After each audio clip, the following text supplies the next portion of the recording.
Sun news நேயர்களுக்கு வணக்கம். IAS என்பது எல்லோருடைய ஒரு கனவு. அகில இந்திய குடிமைப் பணியில் இருக்கணும் அப்படின்றது.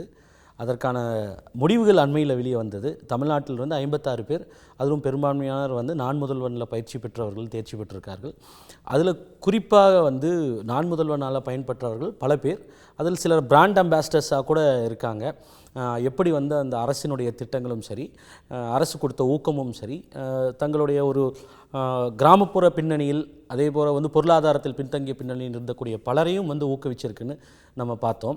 அதில் முக்கியமாக நான் முதல்வனில் பயன்படுத்தி கொண்டவர்கள், அதே போல் தங்களுடைய கடின முயற்சியில் பல அட்டம்ப்ட்டு, ஒரு சிலர் முதல் அட்டம்ப்டில் கிளியர் பண்ணி ஐஏஎஸ் ஆக ஐபிஎஸ் ஆக தேர்வானவர்கள் பல பேர் இருக்கிறார்கள். அதில் ஒரு சிலர் ஐஏஎஸ் ஆக தேர்வாகக்கூடிய இருக்கவர்கள் நம்மோடு இன்றைக்கி இன்ட்ராக்ட் பண்ணுறதுக்கு சன் நியூஸ்க்காக வந்திருக்காங்க. அவர்கள் அனைவரையும் வரவேற்போம். வணக்கம். முதல்ல சன் நியூஸ் சார்பாக அவங்க எல்லோருக்கும் வாழ்த்துக்கள். Congratulations on cracking UPSC. First thing I want to நான் ஏற்கனவே சொன்னது போல் ஐஏஎஸ் என்பது எல்லோருடைய ஒரு கனவு. எப்படியாவது ஐஏஎஸ் ஆகணும், அதுவும் குறிப்பாக அந்த 3 எழுத்து மேஜிக்கல் வேர்டு.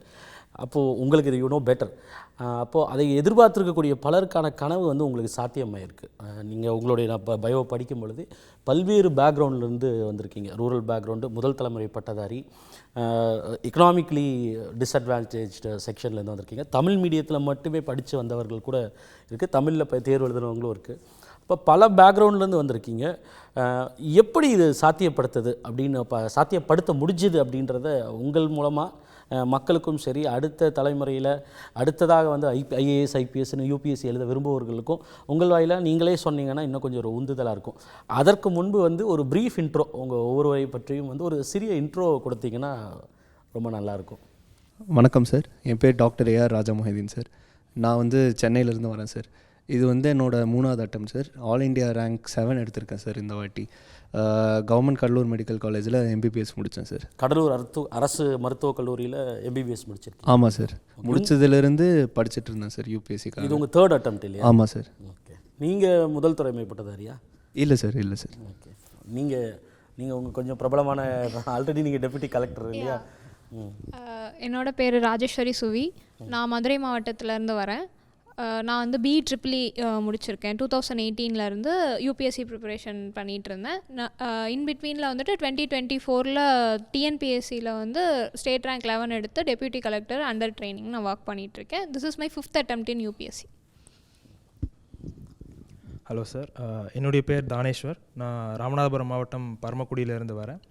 நான் காலேஜ் ஆஃப் இன்ஜினியரிங் கிண்டி அண்ணா யூனிவர்சிட்டியில் ஐடி கிராஜுவேஷன் முடிச்சிருக்கேன். அண்ட் இது என்னோட 9th attempt, என்னோட லாஸ்ட் attempt. நான் ஃபைனலி இந்த எக்ஸாம் கிராக் பண்ணியிருக்கேன். ஃபைனல் அட்டெம்ப்டை கிராக் பண்ணியிருக்கேன். எஸ் சார், என்னோட பேர் அப்துல்லா ஃப்ரித். நான் கோயம்புத்தூர்லேருந்து வரேன். நான் பிஎஸ்டி ஆர்ட்ஸ் அண்ட் சயின்ஸ் காலேஜில் எம்ஏ எக்கனாமிக்ஸ் படிச்சிருக்கேன். இது என்னோடய first attempt. All India rank 942 முடிச்சிருக்கேன். என்னோடய பிடபிள்யூடி 5 கேட்டகரியில் நான் 2nd பிளேஸை செக்யூர் பண்ணியிருக்கேன். என்னோடய பேர் ரேஷ்மா. நான் துவரங்குறிச்சியிலேருந்து வரேன், திருச்சி மாவட்டமில் இருக்குது. இது என்னோடய 3rd attempt. நான் பேச்சுலர்ஸ் ஆஃப் இன்ஜினியரிங் முடிச்சிருக்கேன் எம்ஐடி காலேஜ்லேருந்து. வணக்கம் சார், என் பேர் சுப்பிரமணிய பாரதி. நான் விக்ரமசிங்கபுரம் அப்படிங்கிற ஊரில் திருநெல்வேலி மாவட்டத்திலேருந்து வரேன். நான் 2024 என்னுடைய bachelor of arts history Thiruvalluvar college எங்கள் ஊர் பாபநாசத்துலேயே இருக்குது. அங்கே நான் பிஏ ஹிஸ்ட்ரி படித்தேன். காலேஜ் படிச்சுட்டு இருக்கும்போதுலேருந்தே சிவில் சர்வீஸ் எக்ஸாமினேஷன் ப்ரிப்பேர் பண்ணிட்டு இருந்தேன். அதுக்கப்புறம் காலேஜ் முடிஞ்ச உடனே நான் முதல்வன் எக்ஸாம் 2024 கிராக் பண்ணிவிட்டு all India civil service coaching சென்டரில் ப்ரிலிம்ஸ், மெயின்ஸ் அண்ட் இன்டர்வியூக்கு அங்கே கோச்சிங் எடுத்துக்கிட்டேன். அண்ட் இதோட first attempt sir. All India rank 778 எடுத்திருக்கேன் சார். Very good. வணக்கம் சார், என் பேர் ஸ்ருதி. நான் கோயம்புத்தூர்லேருந்து வரேன். இது என்னோடய 3rd attempt. இந்த வருஷம் ஏர் 18 எடுத்திருக்கேன். EC background, Hindustan college of engineering and டெக்னாலஜியில் படித்தேன். நீங்கள் கோவை தான்? ஆமாம் சார், கோவை. ஸோ இப்போது பெரும்பாலும் ஒரு 2 பேரை தவிர நீங்கள் 2 பேர் மட்டும்தான் Tier 2 சிட்டி. அஃப்கோர்ஸ் நீங்கள் ட்ரிச்சி இருந்தாலும் கூட எல்லோரும் பெரும்பாலும் ரூரல் பேக்ரவுண்ட்லேருந்து வந்திருக்கிறது பார்க்க முடியுது. எப்படி உங்களுடைய துவக்கம், இந்த ப்ரிப்பரேஷன்றது ரூரல் பேக்ரவுண்ட்? அஃப்கோர்ஸ் கனவுக்கு எல்லையே கிடையாது. அது நீங்கள் எந்த குக்கிராமத்துலேருந்து கூட ஆசைப்படலாம். பட் ஆனால் வாய்ப்புகள்ன்றது நகர்ப்புறத்தில் இருக்கவங்களுக்கு இணையாக கிடைக்காதுன்ற பொதுவான ஒரு எண்ணம் இருக்குது. அது உண்மையும் கூட. அப்போது ஒரு ரூரல் பேக்ரவுண்ட்லேருந்து வரக்கூடியவர்களுக்கு இந்த ப்ரிப்ரேஷன் 2 பேரும் ஃபர்ஸ்ட் attempt. ஆனால் நீங்கள் மல்டிபிள் அட்டம்ப்ட்ஸ்னால் கூட அந்த வாய்ப்புகளை எப்படி உருவாக்கிக்கிட்டீங்க, எப்படி துவங்குனீங்க? சார் துவக்கம் வந்து காலேஜில் ஆரம்பிச்சிச்சு யூபிஎஸ்சி ப்ரிப்பேர் பண்ணணுன்னு. நான் 2022 பாஸ்ட் அவுட். அப்போ வந்து பெருசாக இங்கே சென்னையில் அவ்வளோ கோச்சிங் இல்லாதனால டெல்லியில் போய் ஒரு தனியார் நிறுவனத்தில் கோச்சிங் எடுக்கிற மாதிரி இருந்துச்சு. 2 அட்டெம்ப்ட் வந்து ப்ரிலிம்ஸே ஃபெயில் ஆகிட்டேன். இந்த 3rd அட்டெம்ப்ட் வந்து ப்ரிலிம்ஸ் பாஸ் ஆனதுக்கப்புறம் ஒரு 75 நாட்கள் தான் இருந்துச்சு ப்ரிலிம்ஸ்க்கும் மெயின்ஸ்க்கும். அந்த நேரத்தில் டெல்லி போய் படிக்கிறது ரொம்ப கடினம், அங்கே போய் செட் ஆகாது. ஸோ அதனால் என்னன்னு தேடும்போது தான் நான் முதல்வன் இந்த ஸ்கீம் மூலமாக அதில் வந்து ரெஜிஸ்டர் பண்ணி அதுக்கப்புறம் ப்ரிலிம்ஸ் மெயின்ஸ் இன்டர்வியூ எல்லாம் பாஸ் ஆகி இந்த டைம் வந்தேன். ஒரு யூபிஎஸ்சி ஆஸ்பிரண்ட்ஸ்க்கு இப்போது ஒரு யூபிஎஸ்சி ஆஸ்பிரேஷன்ஸ் இருக்க எல்லா ஆஸ்பிரண்ட்ஸ்னாலையும் வந்து ஒரு ப்ரைவேட் கோச்சிங் அஃபோர்ட் பண்ண முடியும்னா அது ரொம்ப கஷ்டம். அது விலையும் ரொம்ப உயர்வு, டெல்லியில் போய் படிக்கிற செலவும் ரொம்ப அதிகமாக இருக்கும். அந்த சமயத்தில் இந்த மாதிரி ஒரு கவர்மெண்ட் ஸ்கீம்ஸ் மூலமாக மக்களை வந்து யங்ஸ்டர்ஸை வந்து ஊக்குவிக்கும் போது அவங்களுக்கு இந்த ஆஸ்பிரேஷன்ஸ் வந்து ரொம்ப ஈஸியாகும். அவங்களோட கோல்ஸும் செட் ஆகிறது வந்து ரொம்ப ஹை ஸ்டாண்டர்ட்ஸில் இருக்கும். எந்த அளவுக்கு ஹெல்ப்ஃபுல்லாக இருக்குது? நீங்கள் கிராமத்துலேருந்து வந்திருந்த யாரோ ஒருத்தர் தான் நான் அதிகமாக தெரிஞ்சுக்கணும்னு விரும்புகிறேன். நீங்களும் கூட சொன்னீங்க, இன்ஃபேக்ட் உங்கள் கேஸே வந்து டெல்லியில் 75 நாள் தான் குறுகிய காலம் போய் செட்டில் ஆகி ப்ரிப்பேர் பண்ணுறதுக்கெல்லாம் அந்த விண்டோன்றது வெரி நேரோ. இப்போது எந்த அளவுக்கு முக்கியம் இது? உங்கள் கொடுக்கக்கூடிய அரசு கொடுக்கக்கூடிய இந்த தொகை ஒன்று, இன்னொன்று நீங்கள் வந்து இங்கே வந்து ரெசிடென்ஷியல் ஸ்கூல் மாதிரி இங்கே வந்து இருந்து படித்தது அந்த மாதிரியா, இல்லை எந்த அளவுக்கு இன்சென்டிஃபைஸ் பண்ணிச்சு, உங்களோட சிம்பிளிஃபை பண்ணிச்சு உங்களோட ப்ரிப்பரேஷன் இது? சார் இந்த அட்டெம்ப்டில் நான் வந்து ரெசிடென்ஷியல் ப்ரோக்ராம் ப்ளஸ் ஸ்டைஃபண்ட் எடுத்திருந்தேன். ஒரு ரொம்ப வருஷம் ப்ரிப்பேர் பண்ணுறவங்களுக்கு இந்த ஸ்டைஃபண்ட் வந்து ரொம்ப முக்கியமாக இருக்கும். டெஸ்ட் சீரிஸ் போகிறதோ இல்லை வேறு எந்த செலவோ, ஒரு ஃபஸ்ட் கிராஜுவேட்டாக இருந்தாங்கன்னா அவங்களுக்கு இந்த தொகை ரொம்ப முக்கியமாக இருக்கும். இந்த வருஷம் இந்த ரெசிடென்ஷியல் கோச்சிங்கில் வந்து ஸ்டாஃப்ஸ் எல்லாம் வந்து இன் பர்சனாக நம்ம கூட இருப்பாங்க. சுதாகர் சார்வாக இருக்கட்டும், அவர் எப்படி எழுதுறது, எப்படி பண்ணுறது, ஒரு ரைட் டைரக்ஷன், இப்போ ஒவ்வொரு சப்ஜெக்ட்டுக்கும் ஒவ்வொரு ஃபேக்கல்ட்டி இருப்பாங்க. அவங்க எல்லாமே வந்து நம்ம கூடயே இருந்து நம்மளை கைட் பண்ணும்போது சர்விங் ஆஃபீஸர்ஸும் வருவாங்க. கண்டிப்பாக சார், சர்விங் ஆஃபீஸர்ஸும் வந்து நமக்கான கைடன்ஸ் தருவாங்க. போன வருஷம் பாஸ்ட் அவுட்டு எல்லாருமே வருவாங்க. அதே மாதிரி எல்லா ஸ்டாஃபும் வந்து ரெடியாக இருப்பாங்க. நம்ம ஒரு டவுட் கேட்க போகிறோமா, நிறையா பிரசன்னா சாராக இருக்கட்டும் இல்லை மிச்சம் நிறையா சார் இருக்காங்க, அவங்க எல்லாருமே டவுட் கேட்ட உடனே கிளியர் பண்ணுறதுக்கு ரெடியாக இருப்பாங்க. அந்தளவுக்கு ஸ்டாஃப் நமக்கு பக்கத்துலேயே இருக்கும்போது அந்த குறுகிய காலத்தில் தாட்டி எழுத போகிறோம் அப்படிங்கிற அந்த பயம் இருக்கும்போது அந்த ரைட் டைரக்ஷனில் இருந்தால் டக்குன்னு கிளியர் பண்ணிடலாம். நீங்கள் சொன்னதில் எனக்கு ரொம்ப இன்ட்ரெஸ்டிங்காக இருந்தது. It was very இன்ட்ரிகிங். 2 attempt prelims நீங்கள் கிளியர் பண்ணல, ஆனால் 3rd அட்டெம்ப்டில் ஸ்ட்ரைட்டாகவே கிராக் பண்ணுறீங்க. அது வந்து இட் வாஸ் வெரி இன்ட்ரிகிங். எனக்கு அதுதான் எப்படி சாத்தியப்பட்டதுன்றது தான். ப்ரிலிம்ஸை வந்து 2 அட்டெம்ப்ட் பண்ண முடியாதப்போ when you can go to really achieve it, அது என்ன அடிஷ்னலாக ஏதாவது ப்ரிப்பரேஷனா இல்லை இந்த ப்ராசஸ், இந்த கவர்மெண்ட் ஸ்டேட் இன்டர்வென்ஷன் உங்களுக்கு பெரிய அளவுக்கு இதுவாக இருந்ததா, என்ன எப்படி பாசிபிள் ஆச்சு அது? சார் கடைசி 2 அட்டெம்ப்ட் பாஸ் பண்ண முடியலனாலும் நாங்கள் ப்ரிப்ரேஷனில் தான் இருப்போம். ஆமாம், ஆன்கோயிங் ப்ராசஸ். எஸ் சார், அந்த ஆன்கோயிங் ப்ராசஸில் ரெடி ஆகிட்டு இருப்போம். இங்கே நான் முதல்வனில் மெயின்ஸ் வந்தப்போ அந்த 75 நாளில் வேறு எதுவும் புதுசாக பண்ண வைக்கல. நீங்கள் என்ன பண்ணீங்களோ அதை பண்ணுங்கள். ஆன்சர் எழுதுறீங்களா, ஆன்சர் எழுதுங்க. பிஒய்க்யூ படிங்க. ரொம்ப மினிமமாக வச்சனால நிறையா விஷயத்தை தேடி போகாமல், நிறையா சோர்ஸஸ் எடுக்காமல், ப்ரிப்ரேஷன் ஸ்ட்ராட்டஜி கரெக்டாக இருந்தனால டக்குன்னு மெயின்ஸ் பாஸ் ஆச்சு, டக்குன்னு இன்டர்வியூ பாஸ் ஆச்சு. இன்டர்வியூலேயே கைடன்ஸ் தரும்போது எப்படி இருக்கீங்களோ அப்படியே பேசுங்க, எதுவும் பயப்பட வேணாம், அவ்வளோதான் சொல்லுவாங்க. அதில் நம்மளாக இருந்தாலே வந்து பாஸ் ஆயிடலாம். அந்த ஸ்ட்ராட்டஜியை சிம்பிளாக வச்சுட்டா மட்டும் போதும். பாரதி அவர்கிட்ட முக்கியமாக ஒன்று கேட்கணும். பொதுவான ஒரு மிஸ்கன்செப்ஷன் கூட அதை சொல்லலாம். என்னென்னா யூபிஎஸ்சி எல்லாம் ப்ரிப்பேர் பண்ணணும்னா நீங்கள் இங்கிலீஷ் நல்லா தெரியணும், ஆங்கில புலமை வேணும் அப்படின்ற ஒரு இன்னும் கூட அந்த கருத்து இருக்குது. தமிழ்லையே எழுத முடியும், தமிழில் இன்டர்வியூ அட்டன் பண்ணலாம் அப்படின்றதெல்லாம் இப்போது பல பேருக்கு தெரியுமான்றது ஒரு கேள்விகள் இருக்குது. சரி, அஃப்கோர்ஸ் இன்றைக்கி கூட மாடர்ன் ஏஜில் இட்ஸ் குவைட் பாசிபிள், தெரிஞ்சிருக்கலாம். ஆனால் இதெல்லாம் வந்து ஒரு டேபு. பல பேருக்கு இன்ஹிபிஷனே, நான் போய் கிராக் பண்ண முடியுமா, அரசு பள்ளியிலேருந்து வர்றது சாத்தியமான, இதுக்கு முன்னாடியும் பண்ணியிருக்காங்க, ஆனால் இன்னும் அந்த இன்ஹிபிஷன்ஸ் எல்லாம் இருக்குது. நீங்கள் உங்களுடைய பயோலையே வந்து குறிப்பிட்டிருந்தீங்க, நீங்கள் தமிழ் மீடியம் ஸ்கூலில் படித்து வந்தீங்க அப்படின்னு சொல்லிட்டு, நீங்களும் வந்து ஒரு கிராமப்புற பின்புலத்திலேருந்து வந்திருக்கீங்க. அப்போ நிச்சயமாக இது போன்ற உங்களோட ஒரு கேஸ் ஸ்டடி தான். கிராமத்துலேருந்து வந்து உங்களால் வந்து தமிழ் மீடியத்தில் படித்தாலும் கண்டிப்பாக யூபிஎஸ்சி கிராக் பண்ணி ஒரு ஐஏஎஸ் ஆஃபீஸர் ஆக முடியுன்றது it's an inspirational story. So அதுதான் எனக்கு எப்படி அது சாத்தியப்படுத்துனீங்க? ஒரு தமிழ் மீடியம் பேக்ரவுண்டில் உங்களுடைய கதைன்றது இல்லை உங்களுடைய நேரேஷன்றது நிச்சயமாக பல பேருக்கு ஒரு இன்ஸ்பிரேஷனாக இருக்கும். நான் வந்து 1ஆம் வகுப்புலேருந்து 12ஆம் வகுப்பு வரைக்கும் முழுவதுமாக தமிழ் வழியில் தான் படித்தேன். எங்கள் அம்மா சுப்பிரமணிய பாரதியின் பேர் வச்சதுனால தமிழ் வழியில் தான் பையனை படிக்க வைப்பேன் அப்படிங்கிறத ரொம்ப உறுதியாக இருந்தாங்க. நிறைய பேர் ஆங்கில வழி கல்வியில் சேர்க்கலாம் அப்படின்னு சொன்னதுக்கப்புறமும் எங்கள் அம்மா வந்து இல்லை, தாய்மொழியில் படிக்கிற பையன் வந்து எப்போவுமே என்ன பண்ணாங்க? அம்மா வந்து 8ஆம் வகுப்பு தான் படிச்சிருக்காங்க. அம்மா பேர் சரஸ்வதி. உண்மையிலே அவங்க தான் எனக்கு சரஸ்வதி. சின்ன வயசுலேருந்தே பாரதியாருடைய பாடல்களை சொல்லியே வளர்த்தாங்க. அதில் வல்லமை தாராயோ இந்த மாநிலம் பயனுற வாழ்வதற்கு அந்த வரிகள்லாம் எனக்கு சின்ன வயசுலேருந்து நான் சொசைட்டிக்கு சர்வ் பண்ணணும் அப்படிங்கிற ஒரு இன்ட்ரெஸ்ட்டை வந்து கிரியேட் பண்ணுச்சு. இங்கிலீஷ் பற்றி பேசும்போது எனக்கு 12ஆம் வகுப்பு வரைக்கும் வந்து இங்கிலீஷும் மேத்தமேட்டிக்ஸும் வந்து ஒரு 10ஆம் கிளாஸ்க்கு அப்புறம் நான் மேக்ஸ் படிக்கல, ஹிஸ்ட்ரி எடுத்தேன். ஆனால் இங்கிலீஷ் வந்து ஒரு மிகப்பெரிய ஒரு ஹர்டலாகவே இருந்துச்சு. ஏன்னா ஒரு நீங்கள் சொன்ன மாதிரி மிஸ்கன்செப்ஷன் இருக்குது. என்னன்னா இங்கிலீஷ் இங்கே தமிழ் மீடியத்தில் படித்தா இல்லை அரசு பள்ளியில் படித்தா ஆங்கிலம் பேச முடியாது, ஆங்கிலம் எழுத முடியாது, ஒரு மிஸ்கன்செப்ஷன் இருக்குது. ஆனால் அதெல்லாம் பிரேக் பண்ணணும்னு எனக்கு ஒரு ஆசை இருந்துச்சு, இதெல்லாம் மித்தையும் உடைக்கணும் அப்படின்னு. அதனால் காலேஜ் ஃபஸ்ட் இயரில் நான் 3 வருஷம் படித்தேன். அதில் வந்து யூபிஎஸ்சி எக்ஸாம் பார்க்கும்போது நான் முதல்வன் எக்ஸாம் வரதுக்கு முன்னாடி இந்த மாதிரி தமிழில் கைடன்ஸ் கிடையாது, ரொம்ப அரிது. நம்ம சென்னைக்கு வரணும், அதுக்குன்னு ஸ்பெசிஃபிக்காக ஆளுங்கள் இருப்பாங்க, அவங்கள போய் அப்ரோச் பண்ணணும், செலவாகும். எங்கள் அப்பா வந்து கூலி வேலை தான் பார்க்குறாங்க, அதனால் இதெல்லாம் அஃபோர்ட் பண்ணுறதுக்கு எங்களுக்கு வசதி கிடையாது. அப்போது என்னன்னா சரி இங்கிலீஷ்லேயே படிக்கலாம், ஏன்னா கொஸ்டின்ஸ் வந்து எப்படி இங்கிலீஷில் ஹிந்திலேருந்து இருக்க போது, நான் தமிழ்லையும் படித்து இங்கிலீஷ்லையும் படித்து அது வந்து ரொம்ப ஓவர் பர்டனிங்காக இருக்குங்கிறதுக்காக நான் வந்து சரி ஒரு வருஷம் நம்ம இங்கிலீஷ் படிக்கிறதுக்காகவே ஸ்பெண்ட் பண்ணுவோம்னு சொல்லிட்டு யூடியூப்பில் வீடியோஸு, காலேஜில் உள்ள புக்ஸு அதெல்லாம் எடுத்துட்டு நானே இங்கிலீஷ் ப்ரிப்பேர் பண்ணி பார்த்துட்டேன். சாட் ஜிபிடி வந்தவொடனே அது கூட கொஞ்சம் எளிதாகிருச்சு, அது கூட பேசி பழகி, ஏன்னா சுற்றி இங்கிலீஷ் ஸ்பீக்கிங் என்விரான்மெண்ட் கிடையாது எனக்கு. அதுக்கப்புறம் நான் முதல்வன் ஸ்கீம் வந்ததுக்கப்புறம் 3rd இயர் படிக்கும்போது நான் முதல்வன் ஸ்கீம் கொண்டு வந்தாங்க. அதிலே எல்லா வீடியோஸும் வர ஆரம்பிச்சிருச்சு. நீங்கள் பிரைவேட் இன்ஸ்டியூட் போகணுங்கிற அவசியமே இல்லை, எல்லாத்தையுமே தமிழ் மொழியில் கற்றுக் கொடுக்குறாங்க. இப்போ தமிழ் வழியில் படிக்கிற மாணவர்களுக்கு English it's not going to be any hurdle anymore. அது வந்து ஒரு மிகப்பெரிய ஒரு ரெவல்யூஷன் சொல்லுவேன். நான் முதல்வன் வந்து ஒரு க்ளோஸ்ட் எலிட் சர்க்கிளில் இருந்து அந்த யூபிஎஸ்சி அப்படிங்கிறத வந்து அப்படியே மாற்றி எல்லாருக்குமே வந்து ஓப்பன் பண்ணிருச்சு. நீங்கள் இரஸ்பெக்டிவ் ஆஃப் யுவர் பேக்ரவுண்டு, நீங்கள் என்ன மீடியம் படிச்சிருக்கலாம், இல்லை எந்த மாதிரியான ஒரு ஃபினான்ஷியல் பேக்ரவுண்ட்லேருந்து வரலாம், நான் முதல் வந்து இட் கிரியேட்டட் ரெவல்யூஷன் இந்த யூபிஎஸ்சி ஸ்பேஸ்னு சொல்லணும். அதனால் நானும் ஒரு மிகப்பெரிய ஒரு பெனிஃபிஷியரி நினைக்கும் போது ரொம்ப ஒரு மகிழ்ச்சியாக இருந்துச்சு.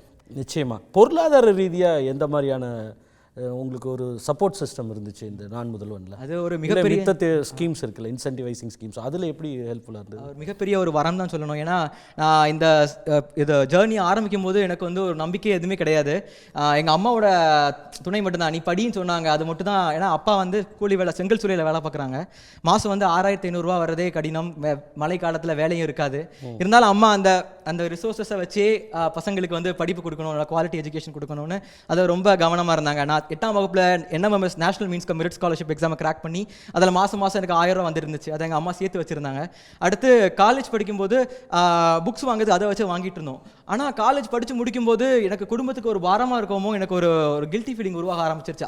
3rd இயர்லேயே இந்த பயம் உருவாக ஆரம்பிச்சிருச்சு. ஏன்னா எங்கள் திருநெல்வேலி மாவட்டத்தில் பார்த்தீங்கன்னா நீங்கள் 10ஆம் வகுப்பு தாண்டிட்டீங்கனாலே என்னப்பா பையனை வேலைக்கு அனுப்பலையான்னு கேட்பாங்க. நிறைய பசங்களை அப்பா கூட வேலைக்கு அனுப்பி பழக்குவாங்க, கொத்தனார் வேலைக்கு போய் பழக்குவாங்க. ஆனால் எங்கள் அம்மா வந்து என் பையன் படித்து தான் வேலைக்கு போக ரொம்ப உறுதியாக இருந்தாங்க. அப்போது எனக்கும் அவங்க அப்படி இருந்தாலும் எனக்கு வந்து ஒரு கில்ட்டி ஃபீலிங் இருந்துச்சு, என்ன குடும்பத்துக்கு பாரமாக இருக்கிறோமோ அப்படின்னு. ஆனால் நான் முதல் ஸ்கீம் வந்த உடனே அந்த எல்லா கில்ட்டி ஃபீலிங்கும் போயிடுச்சு. இப்போ வந்து எங்கள் வீட்டிலேருந்து நான் 1 ரூபா வாங்கலை, அந்த 7500 மாதம் கொடுக்குறது வந்து எனக்கு மிகப்பெரிய உதவியாக இருந்துச்சு. ப்ரிலிம்ஸ் கிராக் பண்ணதுக்கப்புறம் ப்ரிலிம்ஸ் அது ஆமாம் இது ப்ரிலிம்ஸ் கிராக் பண்ணதுக்கப்புறம் இல்லை, 2024 நான் காலேஜ் முடிச்ச உடனே நான் முதல்வன் என்ட்ரன்ஸ் எக்ஸாம் வச்சாங்க. ஓகே, அதை கிளியர் பண்ணதுக்கப்புறம் எனக்கு மாதம் 7500 வந்தது.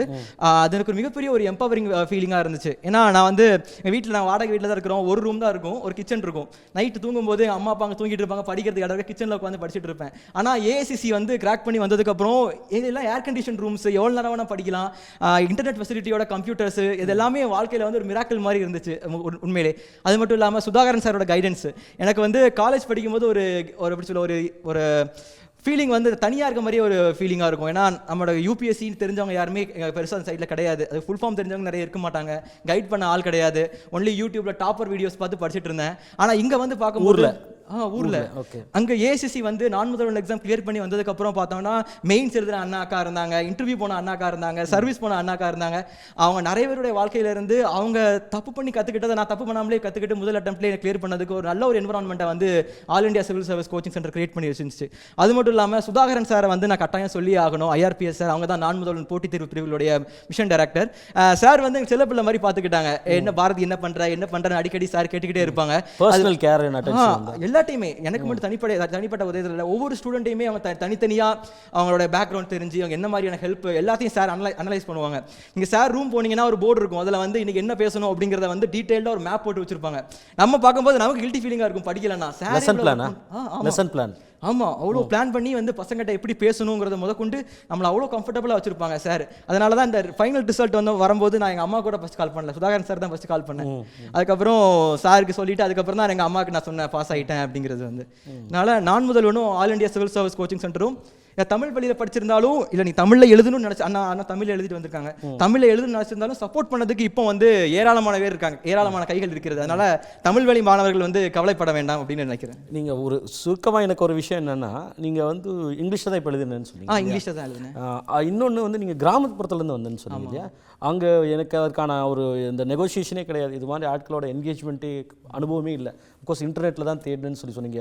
அந்த உங்களுடைய அந்த சோஷியல் பேக்ரவுண்டு, டெமோகிராஃபிக் பேக்ரவுண்ட் கொஞ்சம் சொல்ல முடியுமா? கிராமம் அது இந்த சூழலில் அங்கேருந்து இதற்கான என்ன வேறுபாடுன்றதை நீங்கள் சொன்னீங்க, அங்கே உங்களுடைய பின்புலம் கொஞ்சம் சொல்ல முடியுமா? ஓகே. விக்ரமசிங்கபுரம்ங்கிறது வந்து ஒரு கிராமத்தும் நகரத்துக்கு இடையில உள்ள ஒரு பகுதி வச்சுக்கோங்களேன். பார்க்கறதுக்கு சில இண்டஸ்ட்ரீஸ் வந்து ஒரு இண்டஸ்ட்ரி இருக்குது, அதனால் ஓரளவு அர்பனைஸாக இருக்கும். ஆனால் பெரும்பாலான மக்கள் வந்து கிராமப்புறத்தில் உள்ளதா. நியரஸ்ட் டவுன் எது உங்களுக்கு? எங்களுக்கு வந்து அம்பாசமுத்திரம். பாபநாசம் கேள்விப்பட்டிருப்பீங்களா? அது எங்கள் ஊரில் தான் இருக்குது. அதனால எங்களுக்கு எக்ஸ்போஷர் பெருசாக கிடையாது. நான் எங்கள் உள்ளூர் காலேஜில் தான் படித்தேன். திருநெல்வேலியை தாண்டி முதல்ல வந்ததே நான் முதல்வன் எக்ஸாம் கிளியர் பண்ணி வந்ததுக்கு அப்புறம் தான். நான் ஸ்கூல் படித்தது எங்கள் ஊருக்குள்ளேயே படித்தேன், காலேஜ் வந்து பக்கத்துலேயே இருந்துச்சு, எல்லாம் உள்ளூருக்குள்ளேயே தான் படிச்சுட்டு இருந்தேன். அதனால் பெருசாக எக்ஸ்போஷரும் கிடையாது எனக்கு. இன்டர்நெட் தான், அதுதான் அந்த only way to engage with the world outside. அது வந்து இன்டர்நெட் வந்து நான் நல்லா யூஸ் பண்ணிக்கிட்டேன். எனக்கு மிகப்பெரிய ஒரு உறுதுணையாக இருந்துச்சு. இன்டர்நெட் இல்லைன்னா என்னால் சாதிச்சுக்க முடியுமா இப்போ தெரியல. அதுக்கப்புறம் வந்து நான் முதல்வன் எக்ஸாம் பற்றி கேள்விப்பட்டேன். அப்போ நியூஸ் பேப்பரில் வந்ததுக்கப்புறம் தான் தெரிஞ்சது நம்ம பண்ணலாம் அப்படின்னு. வீட்லேயுமே வந்து ரொம்ப சந்தோஷப்பட்டாங்க, அது ஒரு நல்ல வாய்ப்பு, பயன்படுத்திக்கோ அப்படின்னு. ஏன்னா இது ஒரு இமேஜினே பண்ணி பார்க்க முடியாது. எப்படியோ நான் வந்து உள்ளே வந்தேன், இல்லை எப்படியோ கடவுளே கூட்டு போன மாதிரி ஒரு ஃபீலிங் இருந்துச்சு. கடைசி வந்து இங்கே வந்து லேண்ட் ஆகிடுச்சு. நிறைய பேச்சு போட்டிகள்லாம் பங்கு பெற்று? ஆமாம், சின்ன வயசுலேருந்தே பேச்சு போட்டிகள் நிறைய. நீங்கள் பேசுறதுலேயே புரிஞ்சுக்குவேன். நன்றி. அவர் முதல் அட்டம்ப்டில் கிளியர் பண்ணுன்றதுனால தியானேஸ்வர் உங்கள்கிட்ட நான் அதை பேசணும்னு நினைக்கிறேன்.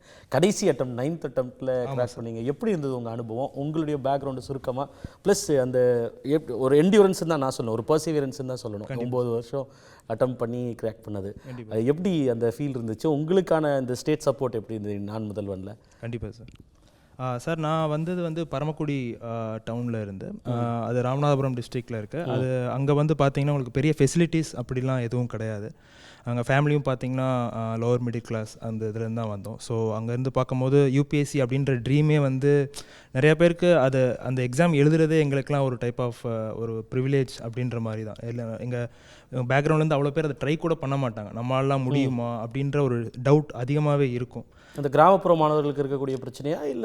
இல்லை கண்டிப்பாக சார். அது அதாவது யூபிஎஸ்சி அப்படின்றதே வந்து ஒரு எலைட் எக்ஸாம், அது எல்லாராலையும் போக முடியாது. சொசைட்டியில் இந்த குறிப்பிட்ட பிரிவினர் மட்டும்தான் அதெல்லாம் ட்ரை பண்ணணும், நம்மளுக்குலாம் அது வராது அப்படின்ற அந்த ஒரு மென்டல் பிளாக்கே இன்னும் பல பகுதிகளில், பல மக்கள்கிட்ட நம்ம நாட்டில் தமிழக கிராம பகுதிகளில் இருக்குது.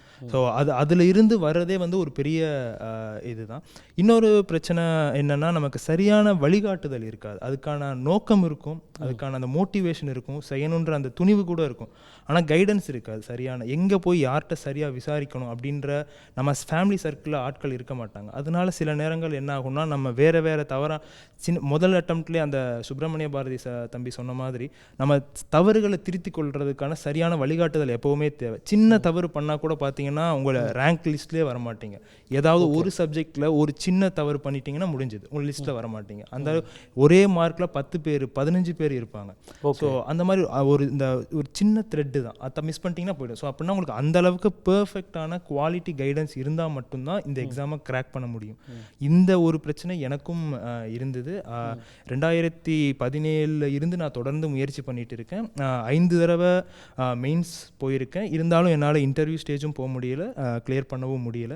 ஸோ இதில் மிகப்பெரிய சேலஞ்ச் என்னென்னா, ஃபைனான்ஸுன்றதை தாண்டி மென்டல் இஷ்யூ தான் முக்கியமானது. ஏன்னா நம்மளை சுற்றி இருக்கிறவங்கலாம் நம்ம இத்தனை தடவை ஏன் எழுதிட்டு இருக்கேன்னு கேட்பாங்க. அதுதான் எனக்கும் பெரிய ஆச்சரியமாக இருந்துச்சு. நீங்கள் பரமக்குடியில் தான் அப்போ அங்கேருந்து தான் ப்ரிப்பேர் பண்ணீங்க? ஆமாம் சார். அப்போது 9 வருஷம் ப்ரிப்பேர் பண்ணும்போது முதல் கேள்வி வரும், என்ன பையன் என்ன இவ்வளோ நாளாக ப்ரிப்பேர் பண்ணிகிட்டே இருக்கான், சொல்லிட்டு இருக்கேன், வேலைக்கு போகலையா அப்படின்னு. ஒன்று பியர் ப்ரெஷர் இருக்கும், நீ சுற்றி இருக்கக்கூடிய அந்த எக்ஸ்டெண்டட் ஃபேமிலி, கண்டிப்பாக, அப்புறம் ஊரில் இருக்கக்கூடியவர்கள், நண்பர்கள், எல்லாருமே ஒரு ப்ரெஷர் இருக்கும்.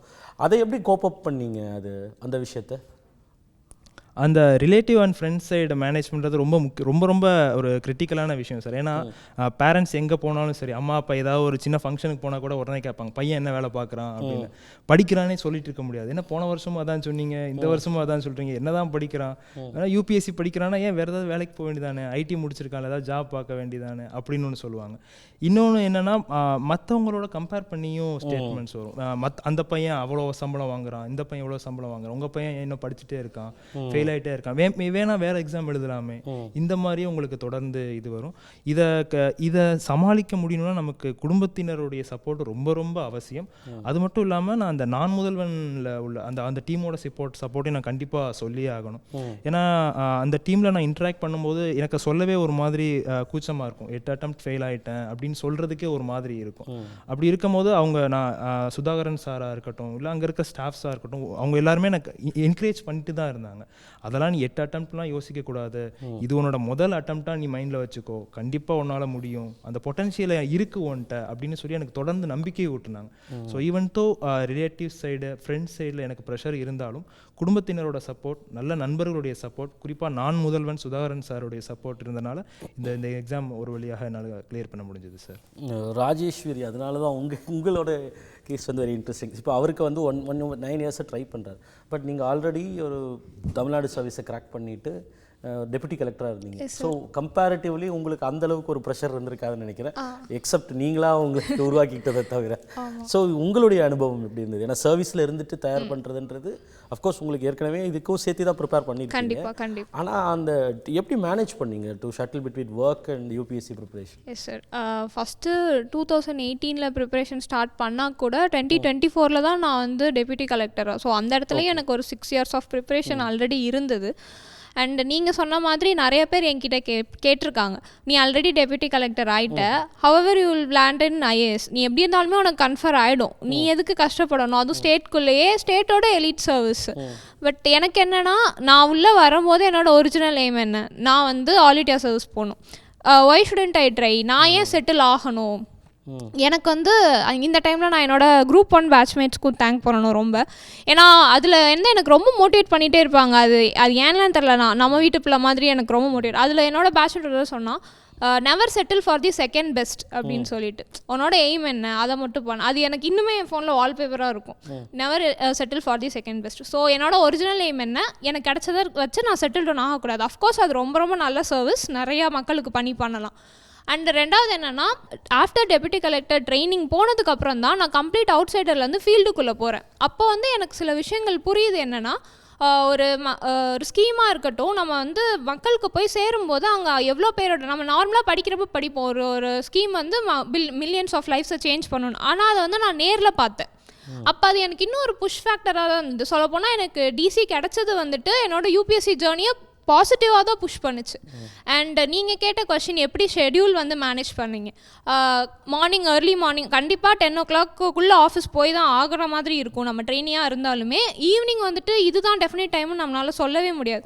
நான் என்ன என்ஷோர் பண்ணிப்பேன்னா, அந்த காலையில் 5 to 9:30 வந்து என்ஷோர் பண்ணிப்பேன். அந்த ஏர்லி மார்னிங் ரைஸ் பண்ணி படிக்கிறது. அந்த நேரத்தில் வந்து ஆல்ரெடி 6 years நம்ம படிச்சிருக்கோம். ஸோ ஒரு ஃபவுண்டேஷன் இருக்குது. அப்போ எதை ஃபோக்கஸ் பண்ணணும், நம்ம டிஸ்ட்ராக்ட் ஆகிடக்கூடாது. நம்மளுக்கு கிடைக்கிற போகிறது 4.5 மணி நேரம் 5.5 மணி நேரம் தான். ஸோ அப்போ வந்து ப்ரீவியஸ் இயர் கொஷின், சிசாட், நம்மளுக்கு ப்ரிலிம்ஸ் தான் டஃப்பாக இருக்குது, ப்ரிலிம்ஸ் நம்ம இன்னும் கிராக் பண்ணவே இல்லை. ஸோ நம்ம வந்து இதுக்கு முன்னாடி ப்ரீவியஸ் இயர் கொஷின் சரியாக பார்க்காம போயிருப்போம், ஏதோ ஒன்று லேக் ஆகிருக்கும். ஸோ ப்ரீவியஸ் எனக்கு வந்து இது 5th attempt. ஆனால் ப்ரிலிம்ஸ் இதுதான் ஃபர்ஸ்ட் டைம் நீங்க கிராக் பண்ணீங்க. ஆமாம். அதுக்கு வந்து நான் முதல்வனுக்கு வந்து நான் நன்றி சொல்லணும். ஏன்னா நான் ஜாபில் சேர்கிறதுக்கு முன்னாடி அன்எம்ப்ளாய்டாக இருந்தப்பவே நான் முதல்வனில் வந்து ப்ரிலிம்ஸ்க்காக ஸ்காலர்ஷிப் வாங்கி நாங்கள் all India civil service coaching சென்டரில் தங்கியிருந்தேன்.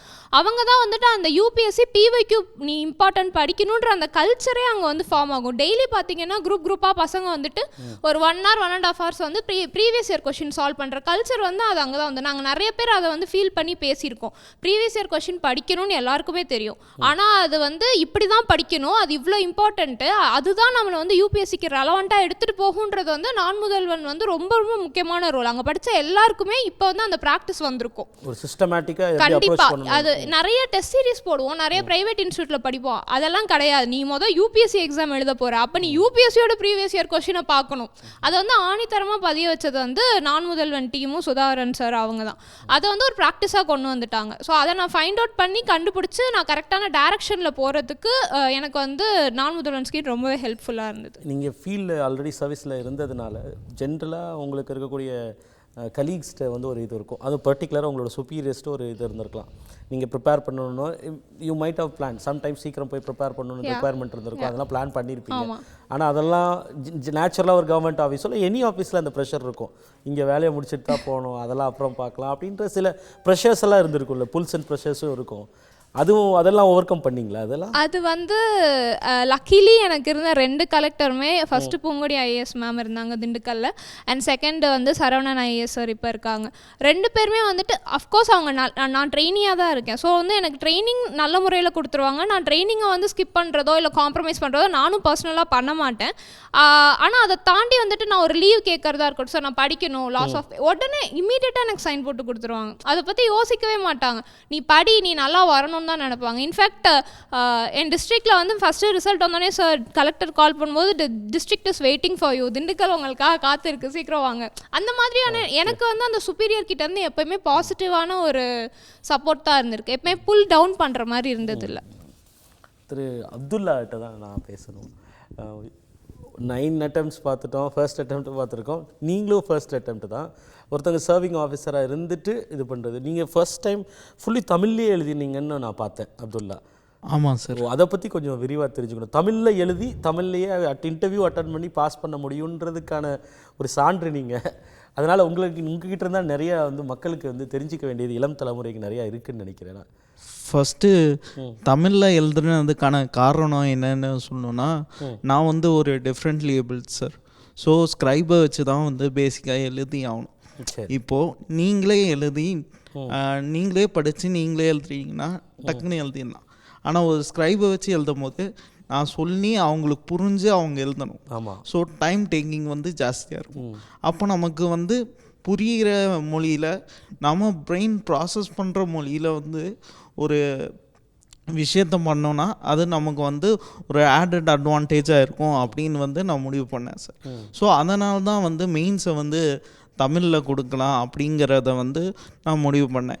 இன்டர்வியூவை ஏன் வந்து தமிழில் கொடுக்கலாம் அப்படின்னு முடிவு பண்ணேன்னா, இன்டர்வியூ வந்து பர்சனாலிட்டி டெஸ்ட் அப்படிங்கிற ஒன்று தான். ஸோ இங்கே வந்து நம்மளோட ஆன்சர்ஸை பார்க்க போகிறதில்ல, நம்ம கேரக்டரை தான் பார்க்க போகிறாங்க. என் கேரக்டரை நான் எப்படி பெஸ்ட்டாக வெளிக்காட்ட முடியும், என்னோடய ஆன்சர்ஸ் மூலயமா ட்ரை பண்ண முடியும். அப்போது அதுக்கு எனக்கு ஒரு பெட்டர் மீடியம் ஆஃப் லாங்குவேஜ் தேவை. ஸோ தமிழ் எடுத்தேன்.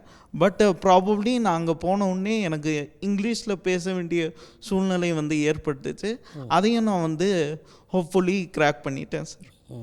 இதில் பொதுவான ஒரு எண்ணம் என்னென்னா, இது மாதிரி உயர் தேர்வுகளுக்கு போகும்போது குறிப்பாக யூபிஎஸ்சி எல்லாம் எழுதும்பொழுது ஆங்கிலம், நான் ஏற்கனவே அதை தான் சொன்னேன், அது யூபிஎஸ்சியில் இருக்கிறவர்களுக்கு இப்போ நம்ம இருக்கக்கூடிய சமகால சூழல் என்பது மொழி என்பது ஒரு சிக்கலான விஷயமும் கூட. சமகாலத்தில் அரசியல் ரீதியாகவும் சரி, நிர்வாக ரீதியாகவும் சரி. அப்போ தமிழில் எழுதணும்னா வாய்ப்பு இருக்குது அப்படின்ற நம்பிக்கை வந்து எப்படி உங்களுக்கு அது கிடைச்சது? அதுவும் இன்டர்வியூவும் தமிழ், எழுத்தும் மெயினும் தமிழில் எழுதலாம் அப்படின்றத அது உண்மையிலேயே வந்து அது ஒரு really I would say unbelievable. அந்த இது இருக்கக்கூடிய சமகால சூழலில் நேற்று கூட சமூக ஊடகங்களில் கடந்த 2 நாளாக நம்ம பார்த்துட்ருக்கிறது, கடந்த 10 ஆண்டுகளில் பட்டியலின பழங்குடியின இதர பிற்படுத்தப்பட்ட வகுப்புகள் ஓபிசி எஸ்சி எஸ்டியில் எத்தனை பேர் இந்த மாதிரி மெயின்ஸ் எல்லாத்துலேயும் ஹை மார்க்ஸ் எடுத்திருக்காங்க. ஆனால் இன்டர்வியூவில் வந்து மிக குறைந்த மார்க் கிடைச்சதுனால அவங்க யூபிஎஸ்சி கிராக் பண்ண முடியாமல் போகுது, சர்வீஸ்குள்ளே போக முடியாமல் போகுதுன்றது ஒரு பெரிய விவாத பொருளாகவே ஆகிட்டுருக்கு. ஆனால் நீங்கள் வந்து மெயின் மட்டும் இல்லாமல் இன்டர்வியூவும் தமிழில் எடுத்துக்கிறதுன்றது ஒரு அசாத்திய தைரியம் வேணும் உண்மையிலேயே. அதை எப்படி, என்ன நம்பிக்கை உங்களுக்கு இருந்தது? அது எப்படி, எந்தளவுக்கான பிரச்சனைகள் நீங்கள் சந்தித்தது அதில் ஏதாவது இருந்ததா? சார் எனக்கு மெயின்ஸில் பொதுவாக பார்த்தீங்க அப்படின்னா, நான் பிஎஸ்டி ஆர்ட்ஸ் அண்ட் சயின்ஸ் காலேஜில் தான் சார் படித்தேன். 12th எல்லாமே வந்து இங்கிலீஷ் மீடியம் தான். ஸோ நான் வந்து போகும்போது தமிழில் என்ன ஆச்சுன்னா, எனக்கு மெயின்ஸில் வந்து 9 பேப்பர்ஸ் இருக்குது சார். அதில் வந்து என்ன ஆகும் அப்படின்னா, நமக்கு வந்து வேர்ட்ஸ் வந்து தமிழில் வந்து சிலது வந்து தமிழ் ஆக்கம் வந்து கிடைக்காது, ஈக்குவலண்ட் இணை சொற்கள் கிடைக்காது, இணையான சொற்கள் கிடைக்காது. ஆமாம் சார். அதில் வந்து நம்ம ஒவ்வொன்றுக்கும் வந்து நம்ம படிக்கும்போது அந்த தமிழ் குறிப்புகளை வந்து எழுதி வைக்கணும். அது மட்டும் இல்லாமல் நான் வந்து ஒரு நாளைக்கு 14 மணி நேரம் வந்து எனக்கு வந்து வாலண்டியர்ஸ் வந்து ஹெல்ப் பண்ணாங்க சார்.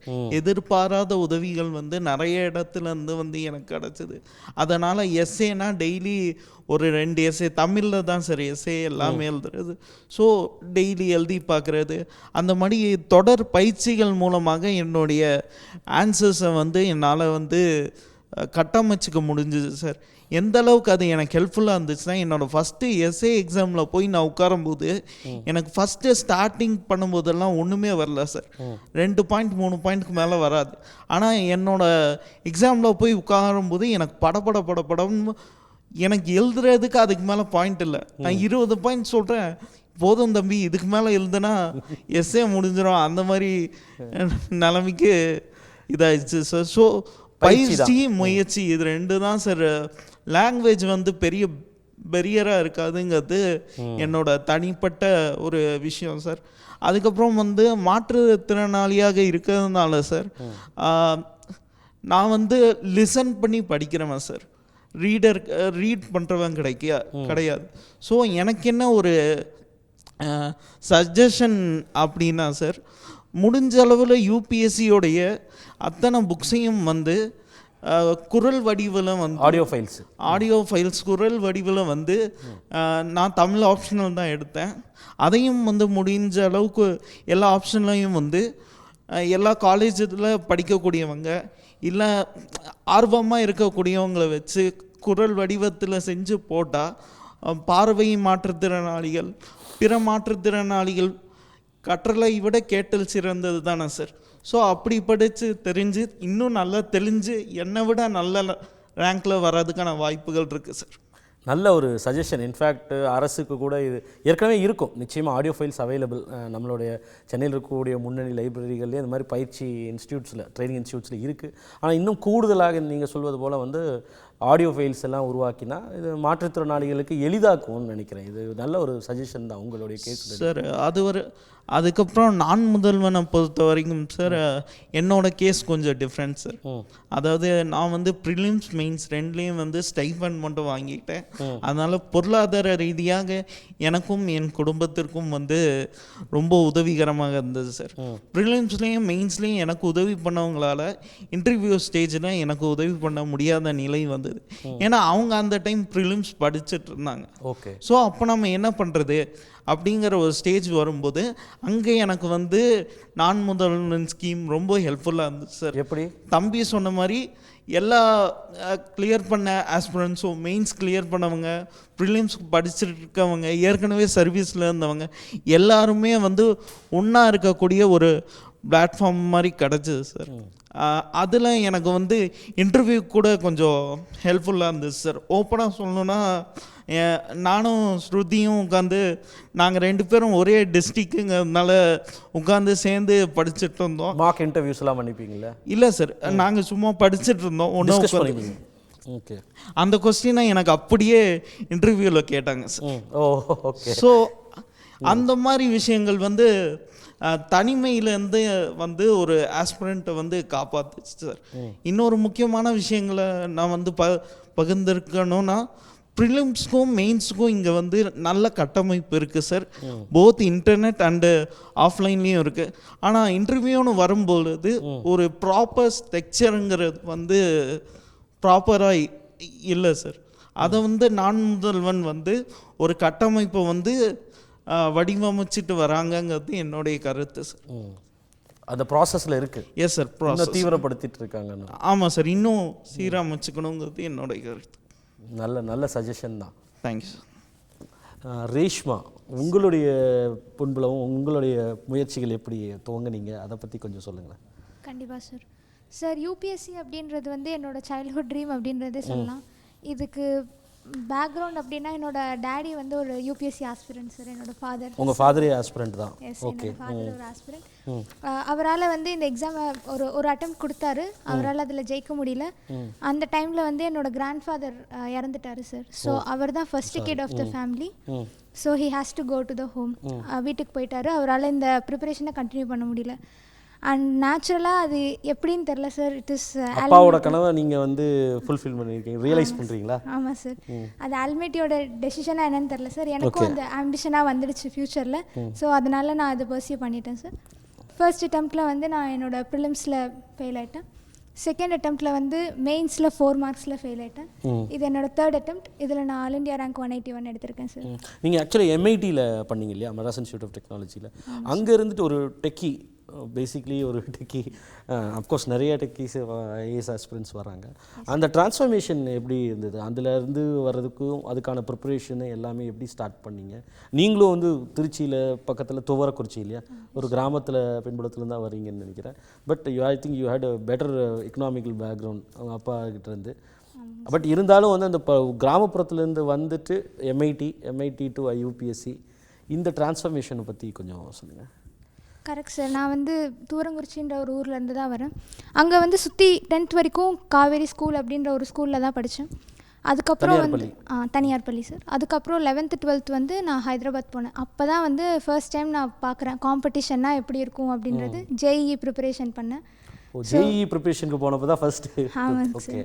ஸோ அப்போ தான் பார்க்குறேன் இவ்வளோ காம்படிஷன் இருக்குது வெளியில் அப்படின்றது.